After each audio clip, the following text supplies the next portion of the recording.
think that's the sweet spot. We'll see. Okay, turning to look right, turning to look left. Good. Keep the shoulders relaxed and down. All right, let's take a moment to put your hands behind your back, and you can either hold on to the hand or the wrist or the forearm or the elbow as far back as you can reach with the arms, and we're doing this to stabilize the shoulders down. And we're going to do those same neck movements, so chin down to chest, take a few breaths, release the back of the neck, and lift the head up, and lift the head up and back to look up toward the ceiling.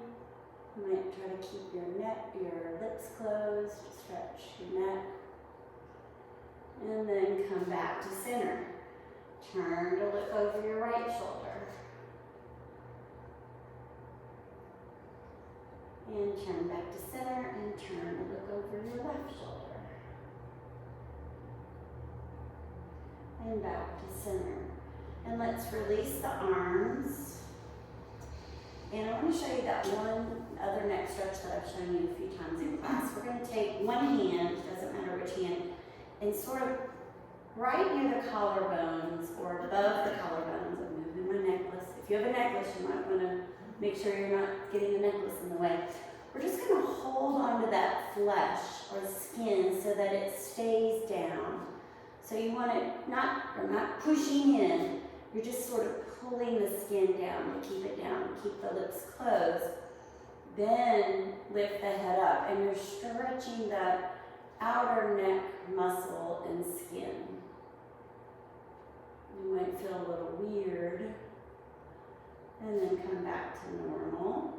All right, let's do that again. So just gentle pull down of the skin, holding the skin and the muscles.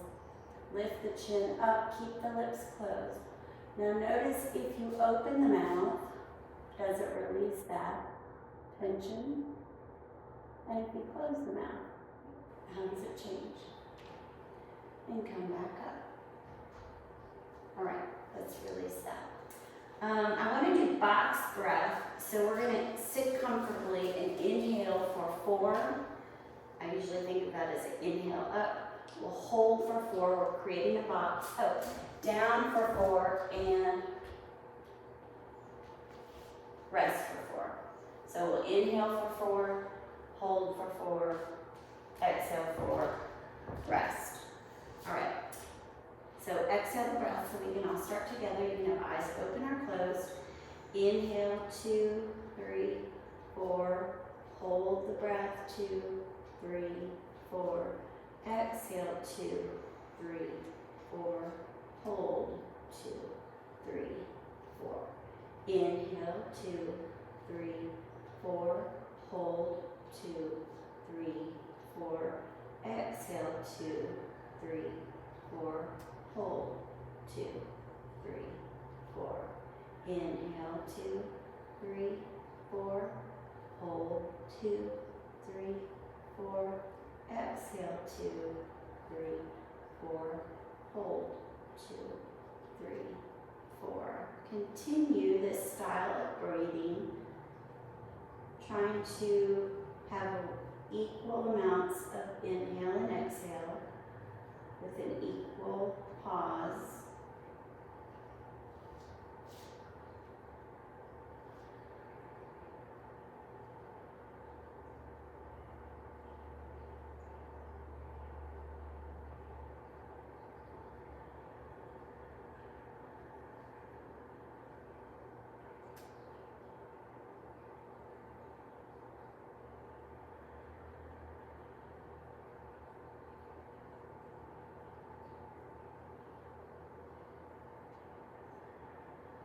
When you finish the next cycle of box breath, just return to normal, natural breath and open the eyes.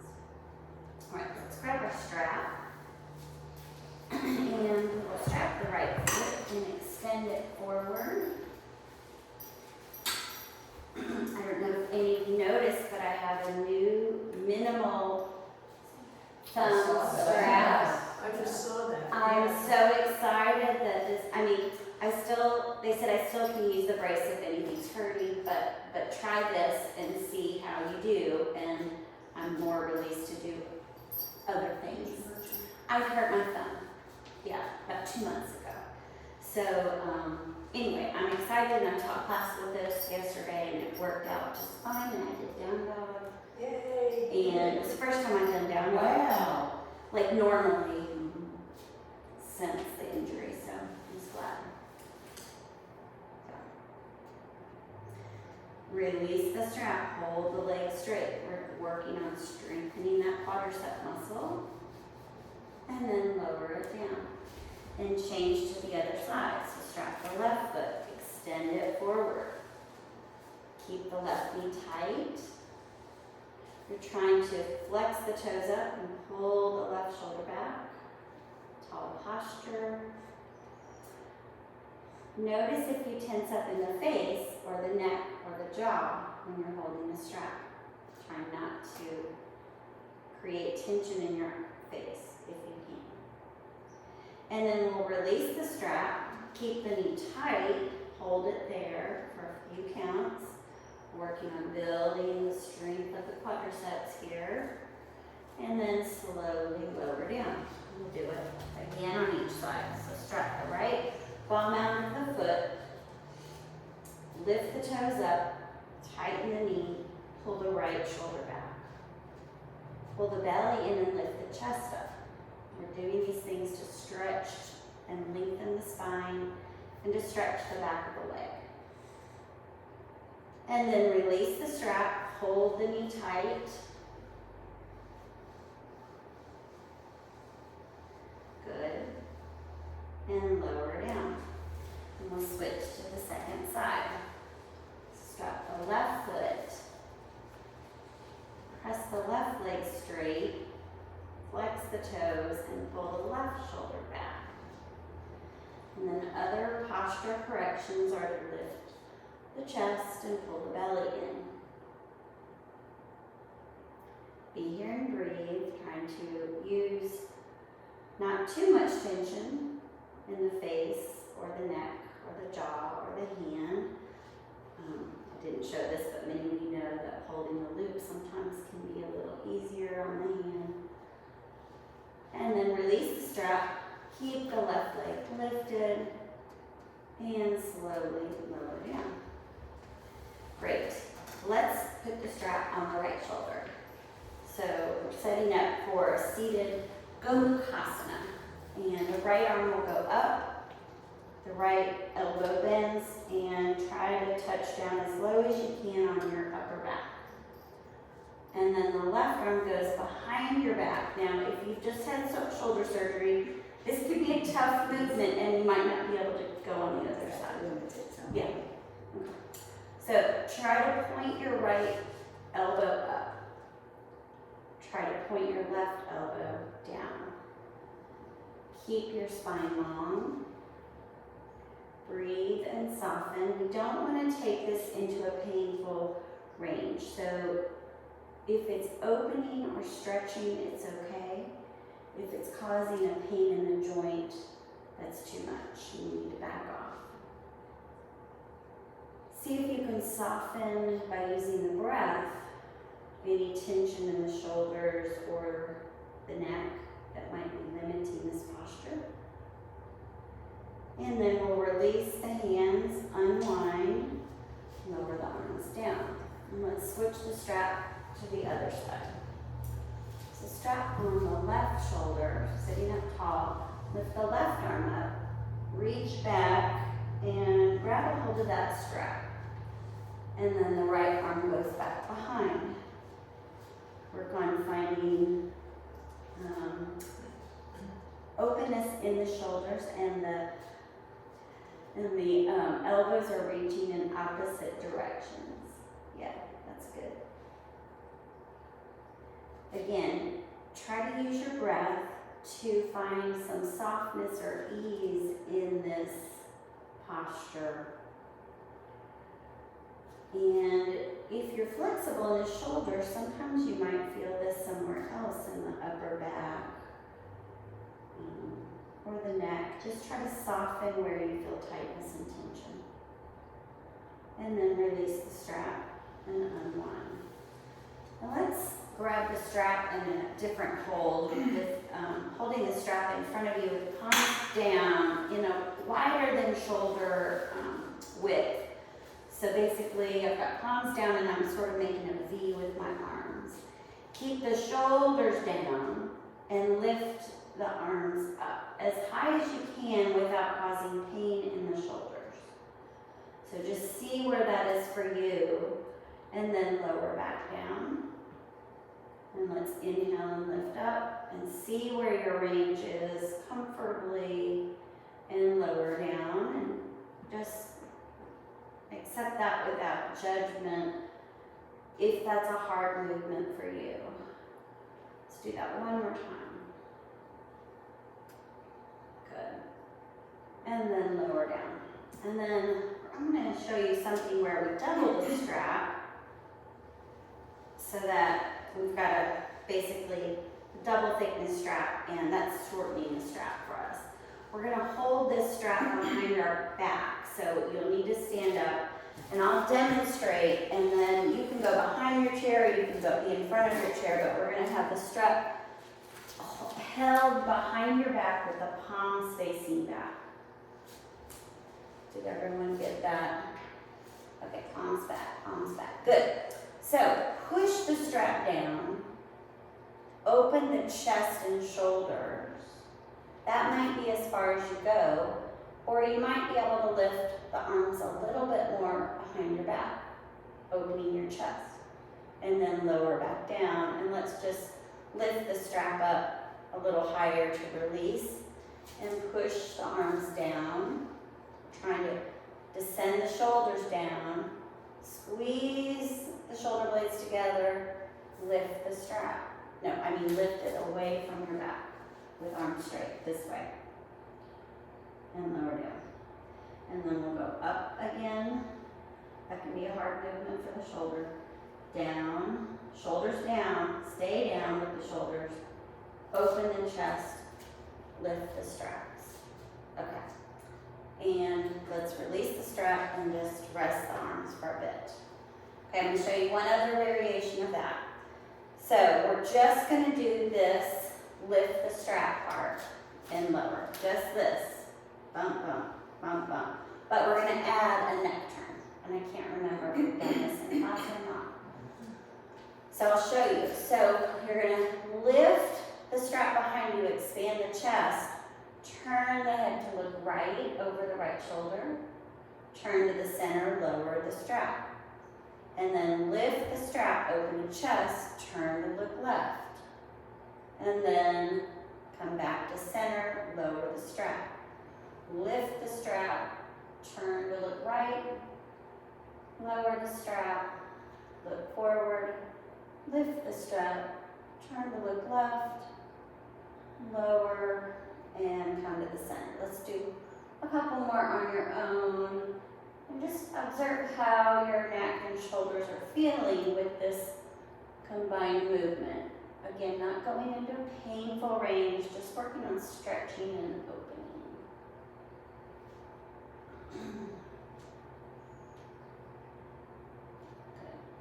Good. And then the next time you come down with the strap, I'm trying to think we're done with the strap. I think we're done with the strap. You can set it down and let's sit back down and grab your block.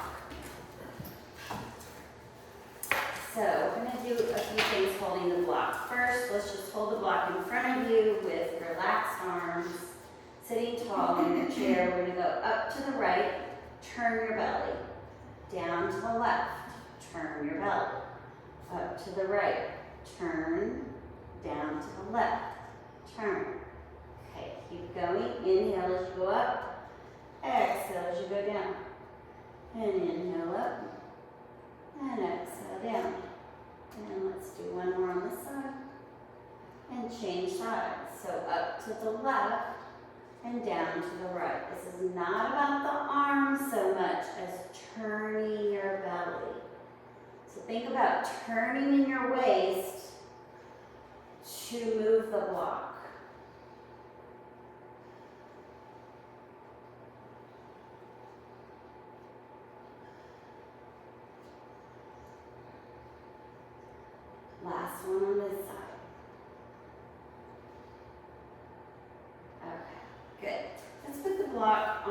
down your right leg. I'm trying to decide if I want it that high.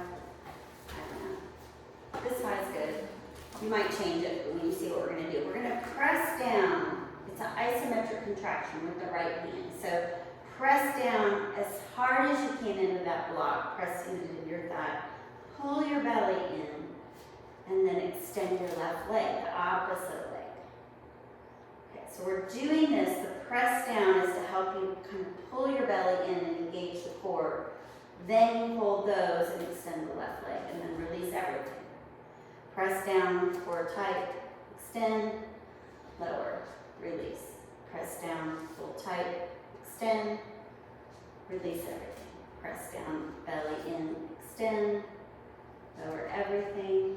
Press down, belly in, extend, lower everything. Press down, belly in, extend. Last one, let's do one more. Okay. Move the block to the other side. So now you have the idea of what we're doing. We're pressing down into that block to get a little bit more core engagement. That isometric contraction can help us. So press down, pull the belly in, extend the opposite leg, and then lower and release everything. Press, pull the belly in, extend, lower, release. Press, belly in, extend, lower, release. Press, belly in, extend, lower, release. Good, everybody. Press, belly in, extend, lower, release. Press, extend. I'll do one more. Extend and release. Good. Let's put the block between the knees. And we're just going to use it to support the legs when we go sit to stand. So we'll do several up and downs. Sit to stand. You can go at your own pace, maybe for 30 seconds or so, and see if you can just make it as fluid and efficient as you can.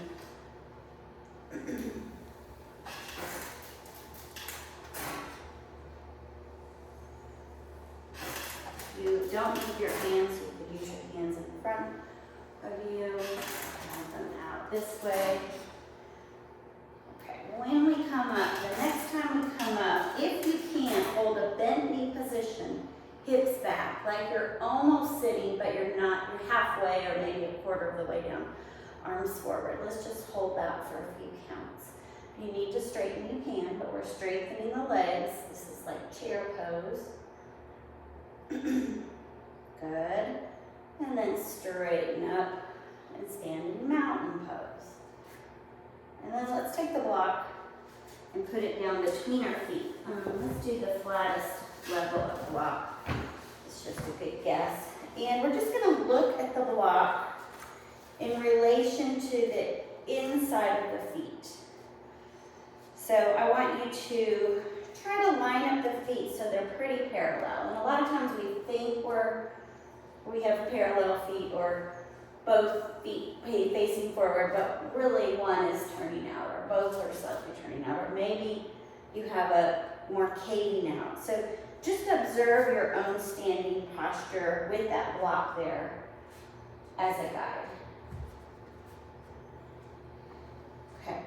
Can you lift all 10 toes? Good. Can you keep the toes lifted? And hands on thighs, bend your knees to get the weight into the hips when you are in a half chair pose or a mini squat. Toes are lifted, that keeps the weight in the heels. And then lift back up. Okay, let's do that 3 more times. So keep the toes lifted if you can. Bend the knees, weight in the heels, hips go back.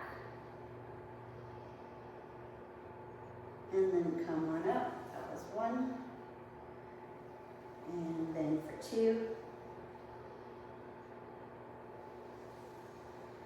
Good. And then for 3. This is the last one. And come on up. All right, let's move that block out of the way and go behind your chair, please. And you might need to move your chair forward so that you have some space behind the chair between the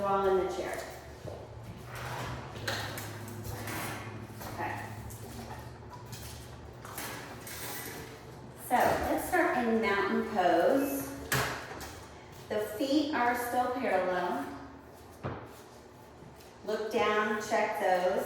Lift the toes temporarily. Notice where the ball mounds of the feet, the big toe ball mound and the little toe ball mound are pressing down. Keep that action, set the toes down. Okay, good. Now, let's weight shift over our right leg and weight shift over the left leg. And weight shift over the right and weight shift over the left. Okay, we'll go a little higher. Stand only on the right, lift or point the left toe. Stabilize with the outer hip. We're going to work toward a balance pose.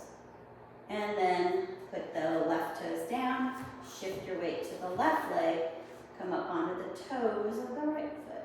You're stabilizing with the outer hips and the core. If you want to use a chair, you may. And then we'll do that again. Come up onto the toe of the left foot and back to going over to the left leg, toe of the right foot. All right, start to make this or turn this into tree pose. So stand on the right leg, stabilize that leg, belly in, outer hip strong. Turn the left knee and ankle outward. You can keep the kickstand or toe down. You can bring the toes up to the calf. Try to gaze forward at something that's not moving. And you can decide if you need the hands on the chair, or maybe one hand comes to heart, or maybe both hands can come to heart.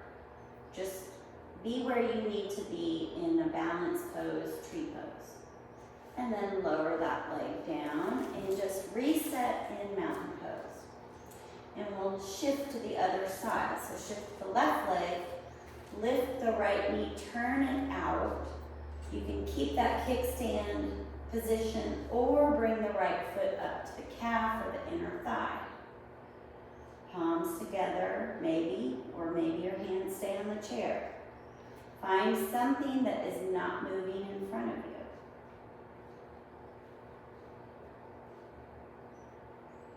Good. And then lower that right foot down and stand back in mountain pose. Let's try it using the wall behind us for support. So walk back to the wall space, or find a wall space, and your left foot will have a little space in front of the wall. You're not going to be heel exactly at the wall because you have to have a little space for your bottom. And your arms can be touching the wall to start. If they need to stay here, they can for balance. Lift the right foot and leg up. Find your balance in tree pose. Try to use the wall for support and also for that vertical line of up, up, up. So the left foot is pressing down, the head is lifting up. It's the opposite force. The right foot is pressing into the leg, the left leg is being strong and stable. Good. And then lower down. Come back to mountain pose, and we'll do the same thing on the other side. So shift your weight to the right leg, lift the left foot and leg in a turned out position, that tree position, and find a stable place that you can balance on one leg. Use the wall as much as you like. If you're feeling steady and supported, you might bring the hands to the heart. Be here and breathe. Press the right foot down, lift up through the top of the head. There's also the left foot is pressing into the right leg is stabilizing. Good. And then lower the arms, lower the leg. Good, let's step forward from the wall and just do a gentle twist to release any tension in the spine or the hips after the balance work that we just did. Okay. Good. Let's move the chair. Let me think about this. Move the chair so it's back to the wall. And we're going to put a blanket on the chair to tap the wall. And we're gonna do we'll start with the forward bend Uttanasana. Get my angle different. That's okay, not great, but. So, stand in mountain pose in front of your chair. And then remember, keep the spine long, bend at the hip crease to come into a forward bend. Hands go on the chair. Try to look at your feet. Ideally, they're parallel here. And the feet are pressing down, the kneecaps lift up. But then the tailbone and the sit bones go back and the head goes forward. So we have those opposing forces again. Feet are pressing down, kneecaps lifting, head reaching forward, sit bones reaching back. Good. Notice where you feel sensation of stretch or opening, and if you can breathe and soften a little bit, you might be able to take the pose maybe a little deeper, or maybe the hands change positions, or you bend the elbows. Just find where you can comfortably be in Uttanasana for a few more breaths.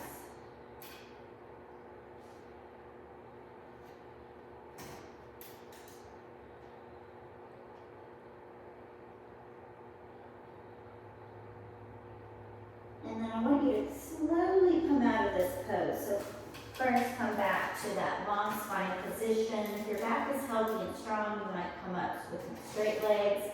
If you're being more cautious with your back, you can bend your knees and come up. Stand in mountain pose.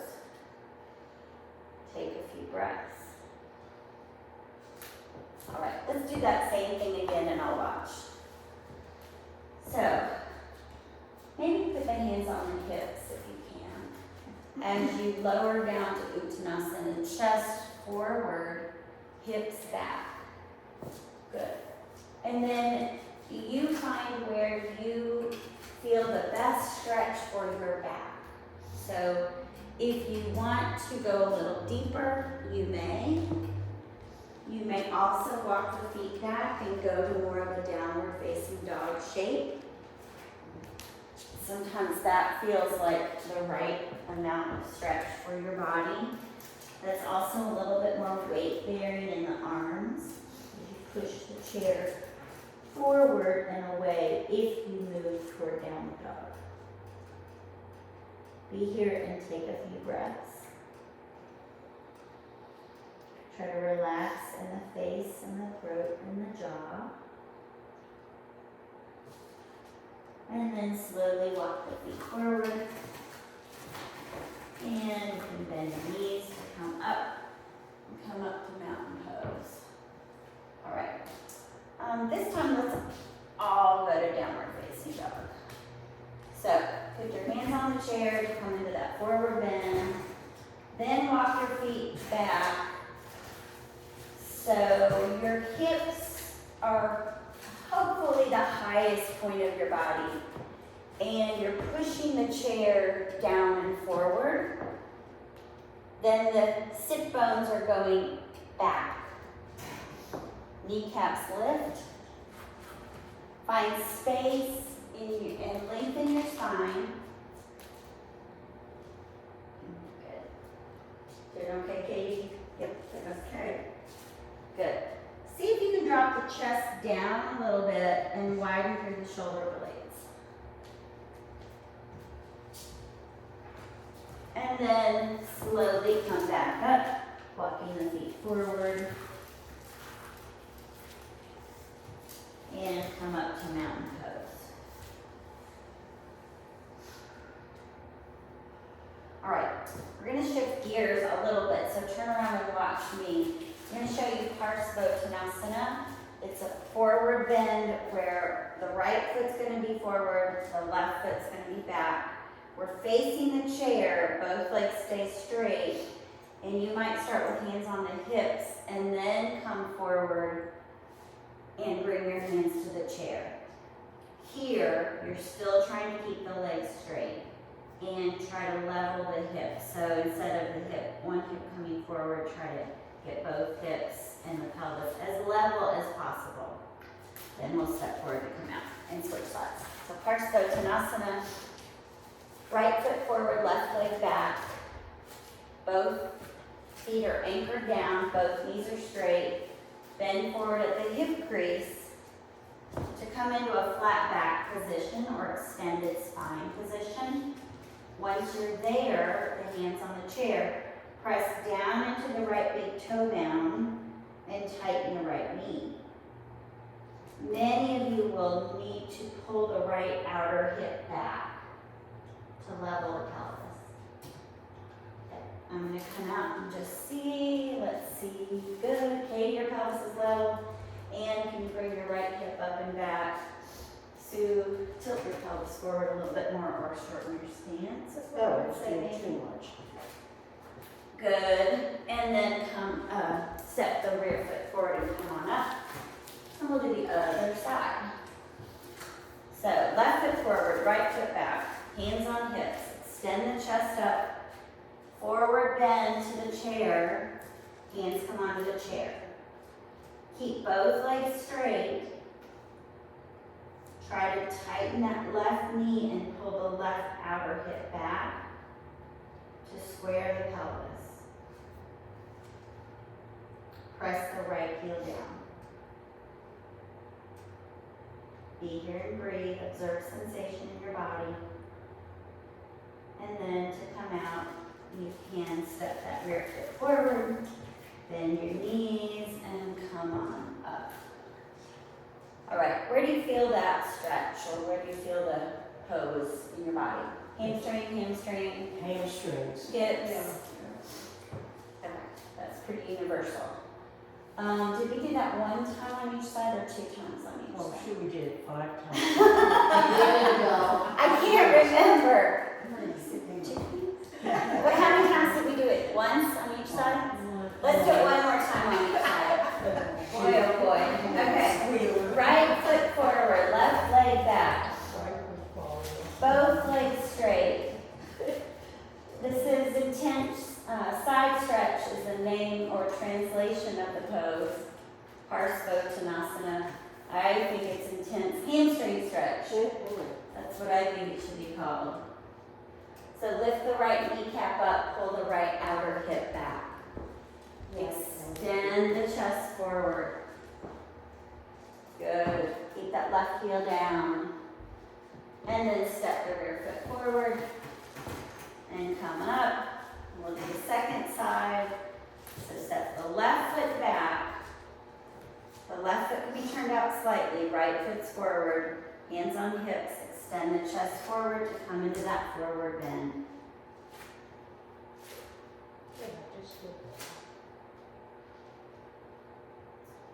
Press into the front or the left big toe mound and tighten the left knee. Pull the left outer hip back. Press the right heel down. Lengthen through the spine.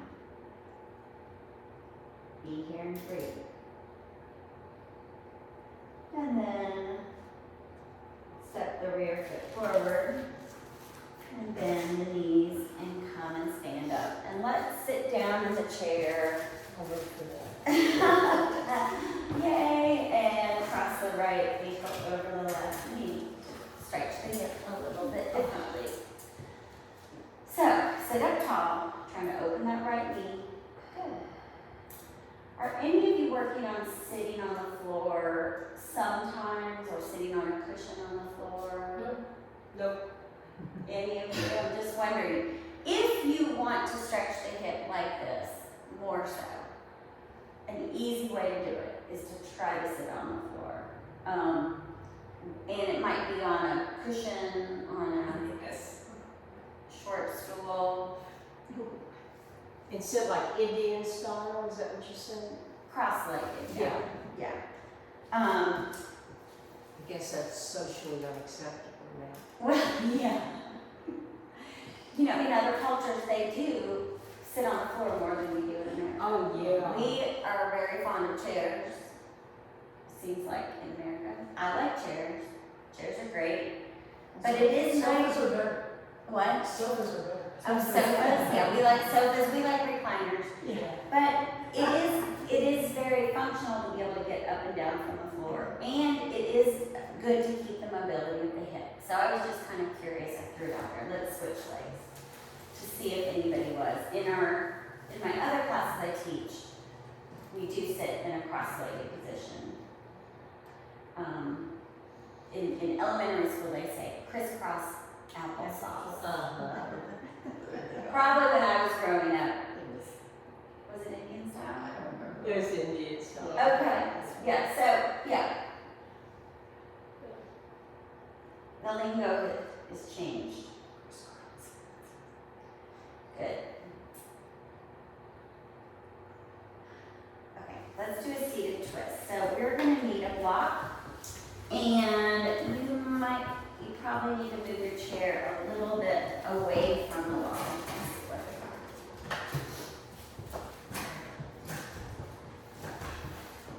Turn to the right side of your chair. The block is to stabilize the knees. We're going to squeeze the knees together, pull the belly in, lift the arms up. Rotate to the back wall and hold onto your chair loosely.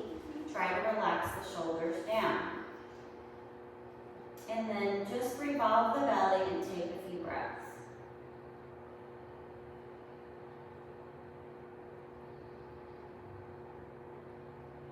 And then we'll release the chair, lift the arms, unwind, and lower, and then switch to the other side. So the block is between the knees to help stabilize the legs and the hips. Pull the belly in, lift the arms up. Keep the spine long, and then rotate, and lower the arms onto the chair in a comfortable place. And try to soften the shoulders away from the ears. See if you can rotate a little bit more, finding that just right amount of turn in your body feels okay for you. When we do rotations, it's important that we keep the spine long and then rotate. And then release the arms, lift them up and lower, and we'll turn back to the center. All right, and we have gotten to the point in class where you get to decide if you want to sit down and relax. If you want to, you can put a block under your feet, or lie down and relax in your chair. So you get to pick. I'm going to dim the light so we don't have any light shining on eyes in the room. Find a comfortable position for you. You can also put on extra layers. So a lot of times we put on socks, jackets, or sweaters, or drape a blanket over us.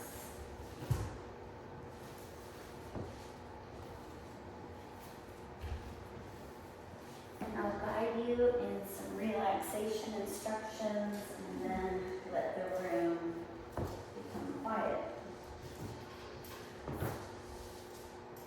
So, once you have found your relaxation position, try to become still in your body and bring your mental awareness inward to your own breath.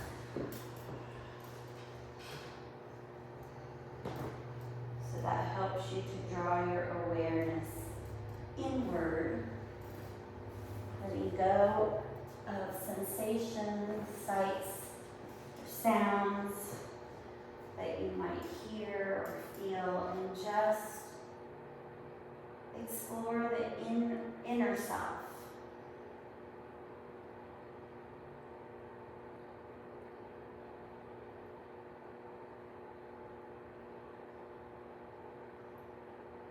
If there's somewhere in your body that feels tight or tense, or is hard to relax, you can make any slight adjustments, or maybe just focus on the breath, helping you to relax those areas.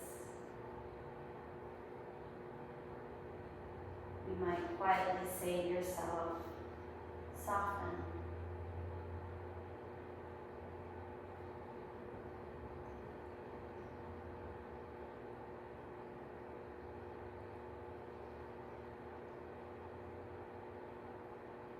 Even let any sensations coming in from the mouth soften. So relax the tongue, jaw. Ideally, the lips are closed softly and the teeth are not touching, so that your mouth can completely relax. Even the tongue. Soften the tip of the tongue. Soften the root of the tongue.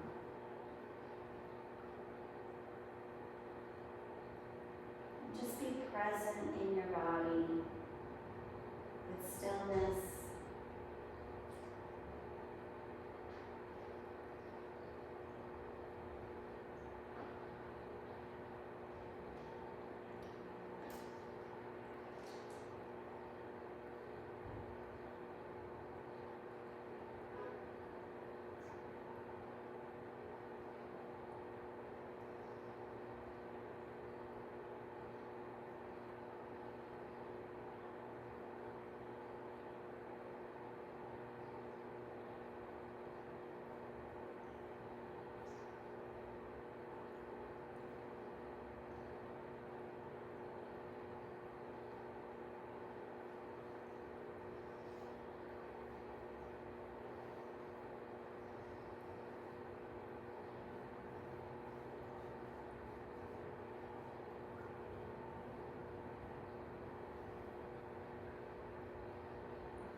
Bring your awareness back to your physical body. Begin by moving the fingers and the toes. Maybe moving the fingers, the wrists, lying down, roll over, and at your own time, come up to a comfortable seat. And those of us who are already sitting might bring back small movements in the body and find a comfortable tall posture. And then bring the palms together in front of the heart. Bow the intelligence of the head to the wisdom and compassion of the heart. The light within me honors and sees the light within each of you. Namaste. Namaste. Thank you, Rachel. Thank you. You are welcome, everyone. Thank you for coming. I hope you can join us. We're gonna shift the celebration after we put our props away over to the Mine Spring area, thinking the back deck. So you get from the parking lots away to get to it? There is, you can walk in the grass through the trellis to the back, or you can walk through the building. Either option